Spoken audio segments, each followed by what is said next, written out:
વિશ્વામિત્રીનો વડોદરા શહેરમાંથી જ્યાંથી એન્ટર થાય છે અને વડોદરા શહેરમાં જ્યાંથી બહાર નીકળે છે આ સિટી વિસ્તારની અંદર વિશ્વામિત્રીનો સર્વે કરવામાં આવ્યો હતો. આ સર્વેના અંતે વિશ્વામિત્રીની અંદર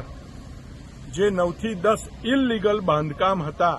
અને જે દબાણ હતા આ તમામ દબાણોને પછી એ કોઈ મોલનું દબાણ હોય, એ પછી કોઈ શાળાનું દબાણ હોય, કોઈ હોસ્પિટલનું દબાણ હોય, કોઈ પાર્ટી પ્લોટનું દબાણ હોય, કોઈ મકાનોના દબાણ હોય, આ તમામ દબાણો દૂર કરવા માટે આજે વડોદરા મહાનગરપાલિકાએ નોટિસ ઇસ્યુ કરી છે. અમારા દ્વારા જ્યારે માન્ય મુખ્યમંત્રીશ્રીને રજૂઆત કરવામાં આવી